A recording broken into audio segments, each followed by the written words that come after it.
Сәлеметсіздер ме қыздар? Бүгінгі видео сабағымызда себет керегесін тоқимыз. Біз алдыңғы сабақ бойынша донышкасын айналдырып тоқып алдық. Керегесін мынандай 3 түспен тоқитын боламын. Яғни переходпен жасаймын. Менің жіптерім алтын нитканікі. Өзіміздің Қазақстан қойының Қарағандыда жасалады. Яғни производство Қарағандыда. Жіптері өте жақсы, жаңағы плотный, қатты былжырап созылып кетпейді, және де жіптері былайынан жалпақ. Өстіп созып алсаңыздар болады. Жіптеріңіз тағы ұзара түседі сонда. Жалпақ жақсы жіп. Ал қақпағын мынандай донышкамен тоқитын боламын. Осындай, бұл да фанерадан жасалған, өте әдемі донышка. Қараңыздар, 6 номерлі крючокпен тоқимыз. Бұны жаңағы перемычкаларынан тоқитын боламыз. Мына артындағы перемычкалар тұр ғой, осылардан тоқимыз. Сонда петляларын қосып іліп алмайсыздар, тек қана перемычканы ғана. Осылай перемычкасынан ғана тоқисыздар. Видеода көрсетілгендей, барлығын ретпен істесеңіздер, картиналарыңыз өте әдемі болып шығады. Міне жіпті іліп аламыз.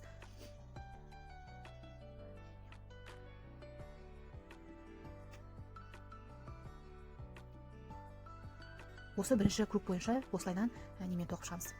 Узор галочкамен тоқып шығамыз. Алып шыққан жіптеріңіз бірдей деңгейде болу керек. Яғни жаңағы өрімдегі жіптеріңізде, жұмыс жіптері де бірдей, яғни крючокта тұрған жіппен, осы өрім өріліп жатқан крючокта тұрған жіптеріңізбен рабочий нить бір деңгейде тұрса, корзиналарыңызда бірдей әдемі болып шығады. Былайынан бір деңгейге қоясыздар. Осылайынан. Яғни қатты бос немесе қатты тартып тоқымайсыздар. Әрбір перемычкасынан алып тоқимыз. Қатты тартып тастасаңыздар, корзиналарыңыз ішіне қарай жиналып, арасы тесік болып жаман болып қалады. Бос тоқсаңыздар да былбырап жан-жаққа жайылып кетеді. Міне қараңыздар. Перемычкадан алсақ осындай әдемі узорлар шығады бізде. Яғни жаңағы өрімдері көрініп әдемі болып тұрады. Осылай бірінші круг бойына біз перемычкаларынан тоқып шығамыз. Узор галочкамен. Бұл жерде ешқандай да басқа бір узор жоқ, тек қана галочкамен осылай әр перемычкасынан алып тоқып шығамыз. Мен қазір бір-екі нені көрсетіп жіберейін тағы да осындай. Бұдан келесі ары қарай өздеріңіз өз беттеріңізбен тоқыңыздар. Мен тездетілген режимде көрсететін боламын. Жіптеріңізді созып алыңыздар. Бұратылып қалған болса, арасында жөндеп алып отырыңыздар. Жіпті де арасына жасырып отыруды ұмытпаңыздар, иә. Міне жіп менде жасырылып көрінбей қалайын деді уже. Ең шетіне келді. Осылай арасына жіптеріңізді жасырып жіберсеңіздер, кейін оны тығып әуре болмайсыздар. Міне осылай полный круг бойымен тоқып шығамыз. Узор галочкамен.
Ал қыздар, менде міне бірінші рядты толық аяқтап тоқып шықтым.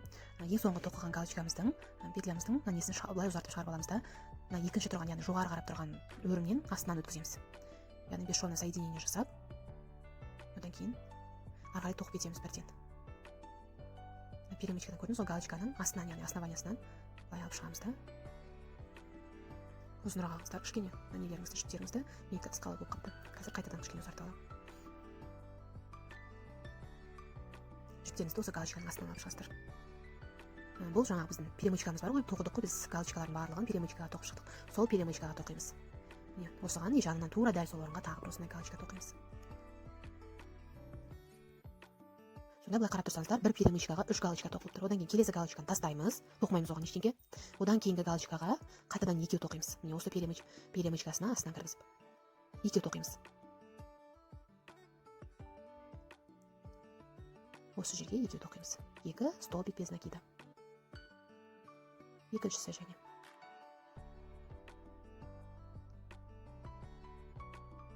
Бірдей әдемі қылып алып отырыңыздар. Одан кейін бір галочканы тастаймыз, келесі галочкаға 2 тоқимыз. Келесі галочканың основаниясы, яғни перемычкаға тоқыдық қой, сол перемычкаға тағы 2 тоқимыз қыздар. Ұзынырақ қылып, бірдей деңгейде алыңыздар крючоктағы жіппен. Және екіншісін. Жіптеріңіздің мынандай менікі сияқты бұратылып қалса, түзулеп, жөндеп алып, сосын ары қарай тоқуды жалғастырасыздар. Мен қазір түзулеп, жөндеп аламын. 2 галочка тоқыдық. Енді бір галочканы тастаймыз да, одан кейінгі галочкаға 2 тоқимыз. Полный айналдырып солай тоқып шығамыз. Яғни бір галочканы тастап, одан кейінгі галочкаға 2 тоқып отырамыз. Сосын астынан перемычкадан кіргізіп отырмыз қыздар. Дәл сол орынға тағы екіншісін тоқимыз. Барлығы видеомен түсінікті болып жатыр деп ойлаймын. Бір галочканы тастаймыз, одан кейінгі галочканың астындағы основаниясына. Яғни біз білесіздер, бәрін перемычкаға тоқыдық, иә? Сол перемычкаға тағы да тоқимыз. 2 тоқимыз. Біріншісі және екіншісі. Осылай толық айналдырып тоқып шығамыз қыздар.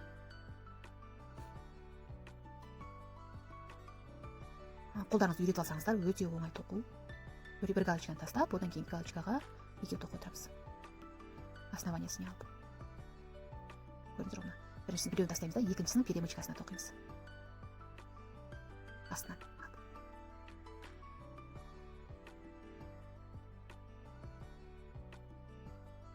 Сонда біздің бағана тоқығандарымыздың, яғни біреуін бір галочканы тастаймыз, келесі галочкаға 2 тоқимыз. Міне мен кругты толық аяқтап шықтым. Енді түсті өзгертетін боламын. Біреу тоқимын, одан кейін келесі лаванда деген түс, мен де тоқитын, мынау лиловый деген түс. Бұдан бір қатар тоқыдым, одан кейін лавандадан 2 қатар тоқимын. Және зефиркадан 3 қатар тоқимын. Енді мына жерге бесшовное соединение жасаймыз. Жібімізді қырқып алдық. Мен төбеге қарап тұрған, бірінші төбеге қарап тұрған, яғни немізден астынан өткіземіз. Өріміміздің. Одан кейін перемычкадан алыңыздар, жарай ма? Сол кезде кішкене жіп берік отырады. Тек қана петлядан ғана емес, астында тұрған перемычкадан бірге қосып өткізіңіздер. Болды, міне жалғап қойдық. Бесшовное соединение. Білінбейді, қай жерде қосылғаны. Енді келесі түспе жалғастыратын боламын. Созып алыңыздар кішкене.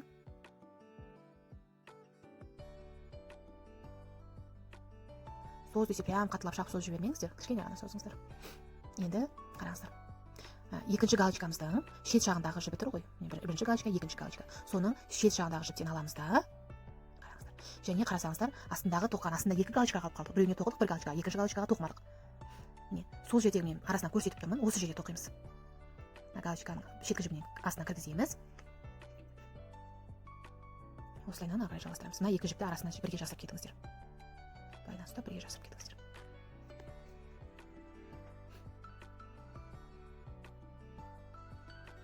Тағы да осы жерге тоқимыз. 2. Бұл жерде қараңыздар, біз қайтадан алып шығып жатырмыз. Біз жаңа астында бір галочкаға тоқыдық, бір галочкаға тоқымадық, иә, одан кейінgisine тоқыдық. Сол тоқыған галочкамыздан кейін бізде сол тоқыған галочкамыз бен тоқымаған галочканың арасында орын бар. Сол жерге тоқып жатырмыз. Міне екінші галочкамыздың шеткі жібінің астында орын бар, міне көріп тұрсыздар. Бірден крючоктарыңыз да бірден сол жерге қарай өтіп кетеді. Яғни сіздерге қай жерде тұр, қай жаққа салып жатыр деп іздеудің керегі жоқ. Міне осы жаңағы шеткі жіптің астына қарай крючоктарыңызды салсаңыздар, бірден осы орынға неге, яғни арасындағы тесіктен рабочий жіптеріңізді алып шығасыздар. Және 2 тоқып отырамыз сонда. Екіншісі.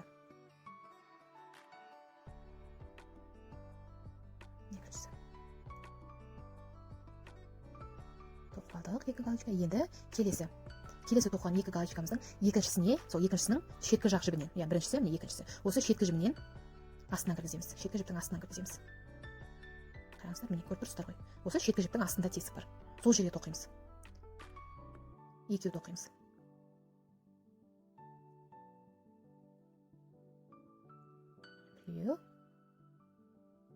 Одан кейін екіншісін тоқимыз. Осылай толық кругты айналдырып тоқып шығамыз. яғни бірінші емес, екінші галочканың шет жағындағы жіптің астына қарай тоқимыз. Астында тесік бар, соған тоқимыз. Жіптеріңізді жөндеп отырыңыздар, теріс қарап қалмасын.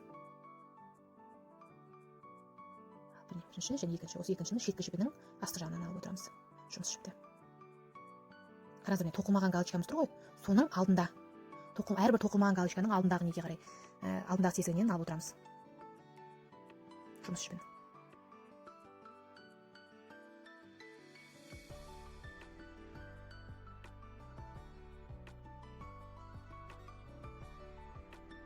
Бірінші, екінші галочканың шет жақ жібінен аламыз. Ал қыздар, видеоға қарап, менімен бірге тоқыңыздар. Менімен бірге тоқып болғаннан кейін, фотоотчетпен стористеріңізде бөлісіп, мені белгілеп қойсаңыздар, мен сіздерді өз историяма шығаратын боламын. Осындай видеолар сіздерге ұнаса, пікір қалдырып, лайк басып, маған қолдау көрсетіңіздер. Ішімізді созып аламыз да, арқай осылай тоқи береміз. Бірінші галочка, екінші галочканың шеткі жібінің астынан тоқимыз.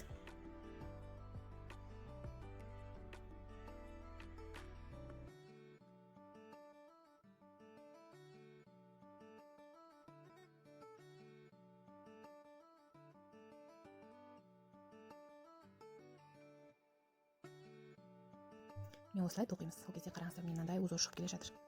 Осы шеткі нелермен алып тоқи береміз. Яғни екі галочканың шеткі жібінен тоқып отырамыз. Шеткі галочкадан тоқимыз. Яғни бірінші галочка, екінші галочка, соның шеткі жібінің астынан жұмыс жібін алып шығамыз. Біреу және екеу тоқимыз. Жіптеріңізді жөндеп алыңыздар. Осылай айналдырып тоқып шығамыз. Міне мен тоқып болдым. Енді келесі қатарға, екінші қатарға көтерілетін болам. Яғни менде екінші қатарда осы түстен тоқылады. Мен жоғары жақта тұрған галочканың астынан өткіземін. Жоғары жақта тұрған галочкадан кішкене ұзыныраққа балып аламыз жібімізді. Енді қараңыздар. Сол астына шығарып алдық. Одан кейін рабочий нитті қараңыздар, мен қалай ұстап тұрмын. Тура мына жіптің артынан келтіріп ұстап аласыздар. Одан кейін мынандай болып узор жалғасу үшін арт жақтағы неден тоқимыз. Яғни бізге көрдіңіздер ғой, бір жағға қарай қисайып тоқылу керек, иә. Сондықтан арт жағында тұрған ненің галочка жақтан шеткі галочкадан тоқимыз. Мына орынға. Екінші галочканың шет жағындағы жібінен аламыз. Былай ұстайсыздар. Рабочий нит көрдіңіздер ғой, мына тоқып атқан немнің астында қалып кетті. Осылай. Және екіншісін тоқимыз. Енді бағанағыдай болды. Ешқандай ешнеге өзгертпейміз. Екінші галочкамыздың шеткі жібінен екінші галочкамыздың шеткі жіп жағынан тоқитын боламыз. Біріншісі, екіншісі, осы екіншінің шеткі жібінен тоқитын боламыз. Көрдіңіздер, бірден жаңа крючок міне осылай арт жағына қарай кіріп кетіп тұр. Яғни басқа бір жаққа жаңа крючоктарыңыздан кіріп кетуі немесе түсінбей қалуыңыз мүмкін емес. Міне осылай үлкен болып тесік болып тұр, сол араға тоқимыз. Сол жерде жұмыс жібін алып шығамыз. Әр осындай немізге орыннан екі галочка тоқылатын болады. Әр осындай неге екі галочка тоқылатын болады. Тоқылып жатыр. Ол тура осылайдан айналдырып, екі шеткі неге тоқи беретін боламыз. Жіптеріңізді жөндеп алыңыздар, егерде теріс айналып, бұратылып қалған болса. Яғни ровно әдемі түсу керек бір-біріне. Шет жақтағыдан, астынан осылай рабочий нитті алып шығатын боламыз. Қараңыздар, қандай әдемі узор болып келе жатыр бізде.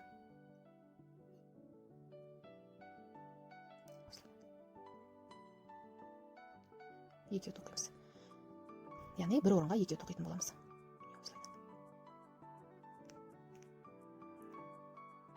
Қыздар, видеодан бір нәрсе түсінбей жатсаңыздар, кез келген сұрақтарыңызды комментарийға жазып сұрай берулеріңізге болады. Узорымыз осылайдан шығып келе жатыр.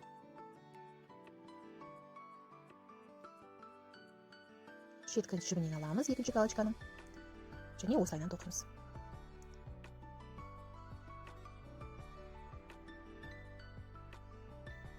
Жіптеріңізді жөндеп алыңыздар, қисайып кетпесін. Және де көрдіңіздер ғой, менде жаңағы біріктірген кездегі және тігісті тоқыманы аяқтаған кездегі жіптерім осылай бірге арасына тоқып атқан кезде арасына қосып жіберіп жатырмын. Сонда білінбей арасында бірге кетіп қалады. Яғни кейін тағы да бөлек оны жасырып жүрудің керегі болмайды. Осылайдан әдемілеп жөндеп кішкене жіптеріңізді бері қарай тартып шығарып қойыңыздар. Егер қатты қарай тартып кеткен болса. Тоқып болдым. Лаванда деген түстен енді зефирканы тағы да түсті ауыстыратын боламын.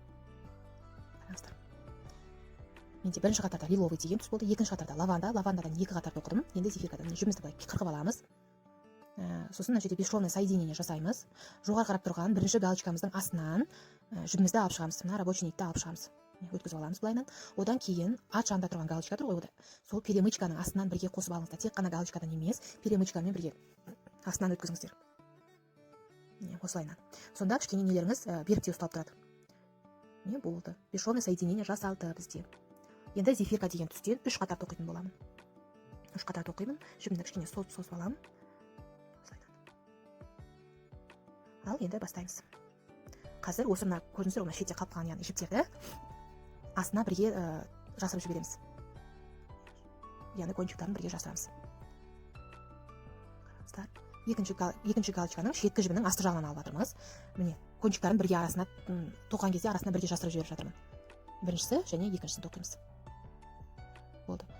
Ешқандай өзгеретін прибавка ондай ештеңе жасамаймыз, тура осылай тоқи береміз. Сол кезде кардиналарыңыз өте әдемі болып шығады. Көріп тұрғандарыңыздай әдемі узор болып жатыр бізде. Бірінші, екінші галочканың шет жағында. Соның астынан алып шығамыз. Мына жерде астында орын бар. Қараңыздар, соған тоқимыз міне. Кончиктарын бірге тоқып жатыр. Бірге тоққанда менде былай стенкаға жабысып тұр. Соның үстінен яғни бастырып өтіп жатырмын. Сонда арасында жастырылып қалып кетеді.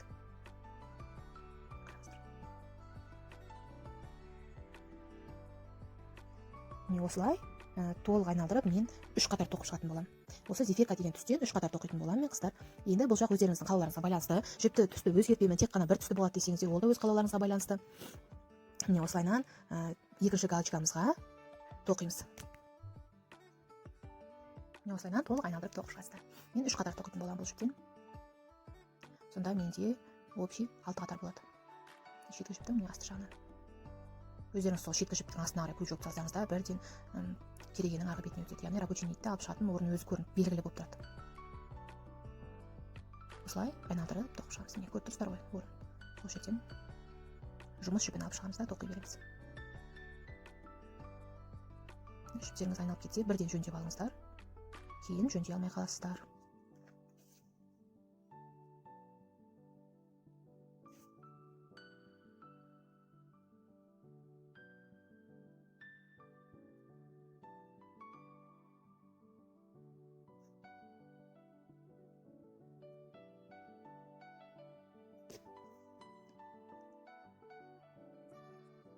Осылайынан толық айналдырып тоқып шығамыз.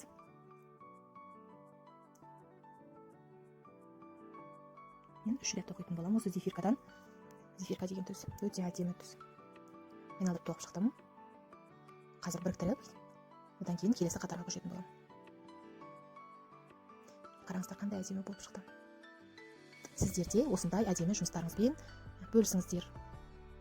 Міндетті түрде мені белгілеп бөліссеңіздер, мен ол жұмыстарыңызды өз историяма шығаратын боламын. Міне қараңыздар, жұмыс жібі менде мына жаңағы шағар жіптің астында міне былайынан ұстап тұрасыздар. Өстіп ұстап, шеткі жағынан, яғни екінші галочканың шеткі жібінің астындағы орыннан осы жерден алып шығасыздар жұмыс жіп. Жаңағы немізді соединение жасап жатқан жібімізді осы жерден алып шығамыз. Әрқайсының астында міне осындай тесік бар, міне көрініп тұр, үлкен болып көрініп тұр. Осы орындарға тоқып жатырмыз қыздар. Ал былайынан шығарып алдық. Келесі жағынан, тура өзінің алдындағы емес, міне арт жағындағыдан алып жатырмыз. Рабочий нитті қараңыздар, міне астында тұр. Шетке бөлік шығарып жібермейсіздер, міне осылайынан. Тура видеодағыдай тоқыңыздар қыздар. Міне енді осы жерге екіншісін тоқимын.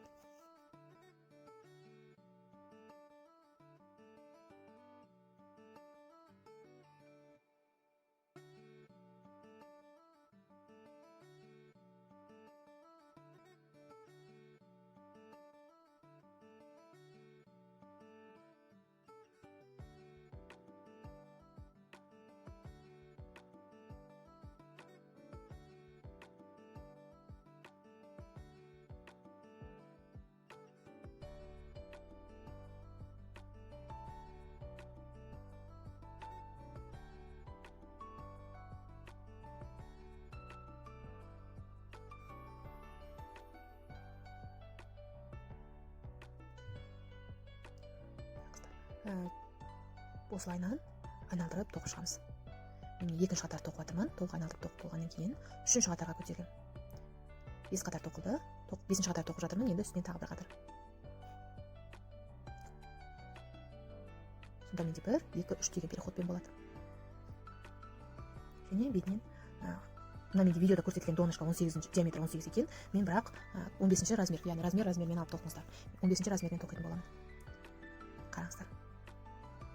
Осылайынан 3-ші қатар. 2-ші қатар тоқып, 3-ші қатарды тоқып, осымен мен корзинамның керегесін тоқуды аяқтаймын. Сонда менде толық 6 қатар болады.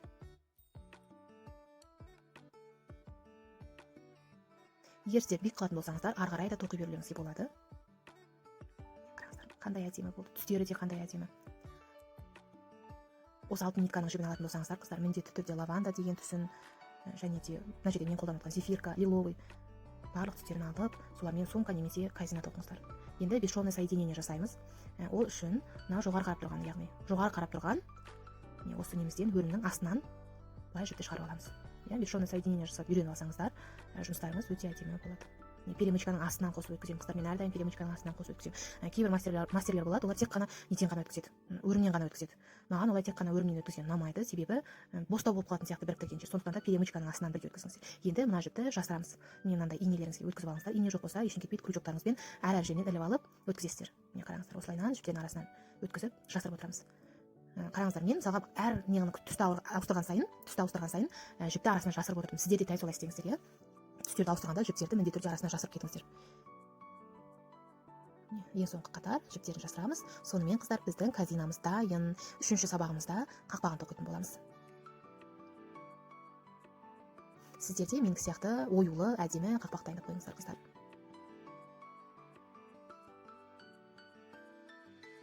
Міне осылай алысырақ жасырсаңыздар, және қараңыздар, мен енді кері қарай қайтайын деп тұрмын. Осылайынан ары бері алып тоқып қойсаңыздар, кішкене жақсы жасырылады, жіп жаңағы шатасып шықпай қалады. Сонда жаңағы корзиналарыңыз кейін сетінеп кетпейді. Егер мысалға жанына жасырып, 1-2 өрімге ғана жасырып, одан кейін жіпті қырқып тастасаңыздар, ол біраз қолданыстан кейін сетінеп сөтіп кетеді. Сондықтан да алысырақ жасырыңыздар. Болды, міне корзинамыз дайын болды. Түстері қандай әдемі. Қыздар, міндетті түрде осы түстерден алып корзина тоқыңыздар сіздерде. Барлықтарыңызға сәттілік, қыздар. Фото отчетпен бөлісуді ұмытпаңыздар. Лайк басып, пікір қалдырыңыздар. Барлықтарыңызға рахмет.